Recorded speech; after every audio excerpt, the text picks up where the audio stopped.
और ये लाइकोपोडियम में पाया जाता है नुमाया तौर पर। और इसके बरक्स बाएं से दाएं की तरफ हरकत ये लैकेसिस का खासा है, सबसे ज्यादा नुमाया उसमें है।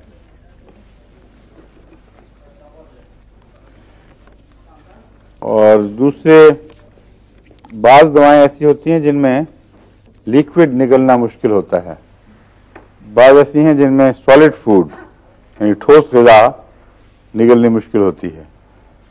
इसमें ठोस ग़िज़ा का निगलना मुश्किल है, लिक्विड आसानी से निगल लेते हैं बच्चे या बड़े भी। मगर लिक्विड के लिए सबसे ज़्यादा नुमाया दवा जो है वो याद है किसी को?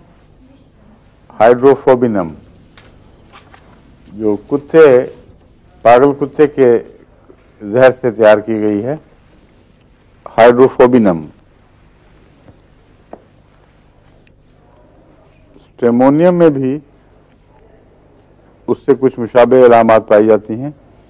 इसलिए पागल कुत्ते का अगर होम्योपैथिक इलाज मजबूरी हो करना प्रिवेंटिव के तौर पे, वरना तो बेहतर यही है कि टीका लगवा लिया जाए, ऐसे रिस्क नहीं लेनी चाहिए, क्योंकि हमारा अभी इसमें लंबा तजुर्बा नहीं। मगर बाज़ जगह मजबूरन मुझे देनी पड़ी है दवा, और अल्लाह के फजल से उन सब केसेस में फिर उसको पागलपन का दौरा नहीं पड़ा ऐसे मरीज को, क्योंकि बाज़ देहात में हैं, बाज़ों को तौफीक नहीं